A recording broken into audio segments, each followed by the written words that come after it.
The spare key on our hook wasn't ours. He'd copied it for someone else. Hook. The spare key on our entryway hook had a small blue plastic cap on it, the kind you buy when you want metal to pretend it has a personality. We'd never owned caps.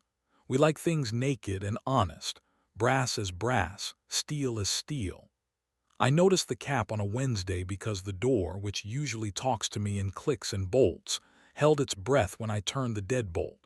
The key slid easier than it should have, like it was glad to see someone else. I took it off the hook and weighed it in my palm. Hardware stores have handwriting, and this key had been spoken to by a different one. My name is Rowan, 35. I write copy that teaches software to call the future frictionless without blushing.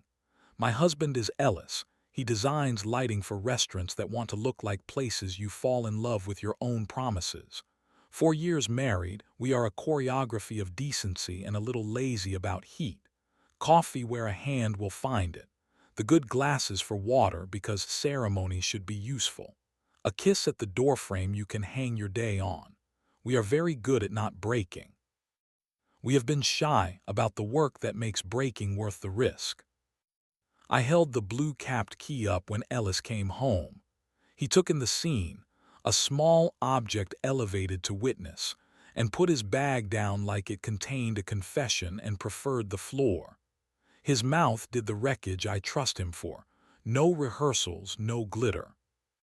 I made a copy, he said. Then, before I could take the shape of a question he wasn't ready to answer, he added, for someone else. There are sentences that organize your body without permission. My shoulders learned how to be doors. My hands learned where they end. I put the key on the hallway table, the one that forgives keys for being keys, and said, "Do you want to tell me his name before I guess it wrong?" "Victor," he said, like a noun he didn't want to keep. "He's a temporary." Temporary is a word you use for tattoos and budgets, not for the space behind a ribcage that cost you rent and years. I nodded once, because manners are a harness and harnesses help near cliffs. "You kissed him," I said, choosing the grammar that keeps rooms from lying to you. "Twice," Ellis said. "Once because I wanted to be chosen without auditioning. Once because I wanted to hurt us hard enough to move. Both times I thought of you. Both times I kept going." There's a particular cruelty in recognizing your own sentence on someone else's mouth and realizing it still fits you. I set my palm where it belongs, between his shoulder blades, the square of back that convinces my lungs to act like domesticated animals and his to answer mine.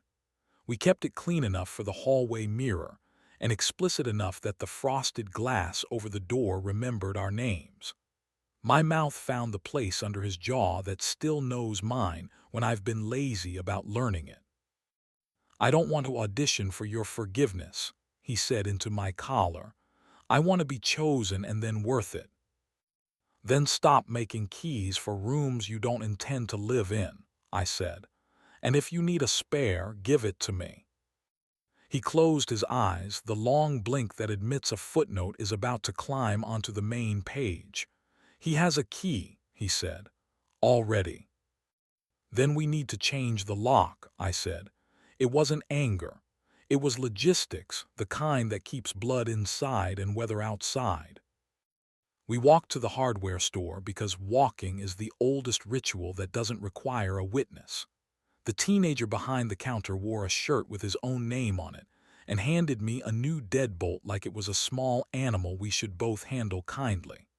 Back home, Ellis stood on the chair the way he does at work, reverent with the object and careless with the pose, and unscrewed the metal that used to recognize us without asking for ID.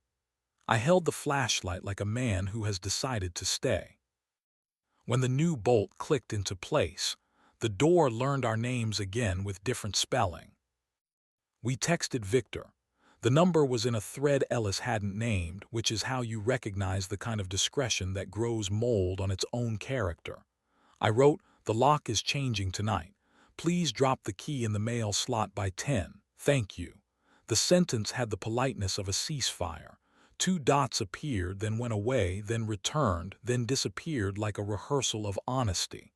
At 9:41 the mail slot clinked. The key hit the tile like punctuation. We slept without sleeping. There are nights that turn a bed into a seminar on breath. Twice I reached for him and found posture instead of heat. Once he reached for me and found me awake and grateful he hadn't mistaken quiet for absence. At 5:12 the city tried to explain itself with a truck and a bird. We decided not to care. My phone rang at 10:06 the next morning. Unknown caller, the kind of label that has a personality. A man's voice, careful the way people get when they are in a room with expensive nails. "Is this Rowan? I'm Victor." He didn't wait for permission to continue, which I respected. "I can return the key in person. It feels better to be told to my face." I considered the face of someone I'd not yet earned the right to dislike. "There's coffee here," I said. "Come now or send the key to the river. Either way, please don't use it again." He arrived with the look of a man who has practiced being forgiven and now wants to try being decent. White shirt open a single button beyond statutes, sleeves rolled with the patient cruelty of wrists that know their own lighting. He had a smile that would be forgiven by fluorescent light and worshipped under anything more merciful. He held up the key between 2 fingers like an apology discovered at customs. "For what it's worth," he said your name before he slept, both times." Ellis stood by the kitchen counter with his hands around a mug like warmth was a verb he could force. He did not touch me. That was new and almost enough to make me forgive him for everything we hadn't rehearsed. Victor's eyes found mine and then looked away, which is what manners do when they've learned sex without cruelty. "Do you want me to leave?" Victor asked. It's still the sexiest sentence a stranger can say if he means it. "Yes," I said. "Thank you," I added, "because my mother is a religion I won't abandon even at the border of a story like this." He nodded once, touched Ellis's knuckles with 2 fingers, punctuation, not claim, and left. The door closed like a good employee. The new lock made a noise that sounded like making sense. We stood in the kitchen until the tiles remembered what they were for. Ellis put his palm on the hallway table where the blue-capped key had performed its treason and said, "I can't explain it in a way that will make you feel smart for staying." "I'm not looking to be smart," I said. "I'm looking to be chosen every day like it's a manual task, not a mood." He laughed once, sharp enough to be useful. "Then I need a ritual that embarrasses me into accuracy." I taped a square of blue painter's tape to the kitchen window because we had run out of cleverness and needed obedience. I wrote 8:07 above it with the pencil that lives by the calendar, which is to say the pencil that knows what a plan looks like on a good day. "Here," I said, pointing with the gentleness of a coach who has already lost and decided to learn anyway. "Every night, 4 minutes, hand on back, we breathe and don't narrate." He pressed his palm between my shoulder blades, the square where lungs remember their job, and the first minute hurt like a new shoe. By the second, breath made a sound like a compromise arriving before it wants applause. By the third, I found the angle of his jaw that belongs to my mouth like a lease we keep renewing. Clean. Explicit enough to teach the window our names. By the fourth, the tape had a purpose. "Inventory at 8:12, I said. 3 facts, 2 fears, 1 want, no prosecution. "Water at 8:20, he added, opening the good glasses and making the sound that turns dishes into liturgy. We clinked like 2 men who wanted the noise to be a promise and were willing to do the repetitions. It wasn't tidy. Twice that week he was late and the old monologue in my throat tried on its suit and asked for the spotlight. I made it wait in the hall. Once I saw Victor on our block at noon, tie loosened to the illegal degree, speaking to a woman whose earrings looked like punctuation. He lifted 2 fingers, weather, not invitation. I nodded back because spite is expensive and I intend to retire loved. At 3:15 one day my phone buzzed a push alert no app will claim. Listen to 11 seconds of water. Present/bus stop. I texted him. Present/grid, he wrote, which is light man for I'm up where the weight is, making sure nothing falls on you when you walk under it. We fought in lowercase like people who have neighbors. I said, "Why him?" he said, "Because he made parts of me louder without asking what I owed in exchange." I said, "Why not me?" he said, "Because I forgot that asking you for noise is also a way to love you." Our sentences were small and difficult and heavier than lies shouted from taller furniture. He said Victor's name twice and mine enough times that the inch behind my sternum remembered its job and clocked back in. One night after the 8:07 square and the 8:12 inventory and the 8:20 water, we went for a walk because sidewalks forgive better than rugs. On the corner, the streetlight that has been misbehaving for months tried to come true and nearly did. Ellis laughed at it with the fondness of a man who believes in broke things he can fix. He took my wrist and matched our steps like a small apology he didn't try to monetize. 3 weeks later, the hardware store teenager recognized us. "How'd the lock work out?" he asked. Ellis said, "Stronger than we deserve." And the kid, being 17 and merciful, decided not to ask the follow-up. We bought 2 more blue key caps because apparently we are the kind of men who let symbols have jobs as long as they report to us. Victor texted once more, a sentence with a period and no drama. "I'm out of the story now, be well." I responded with the same grammar. "You too." No capital letters, which felt like generosity.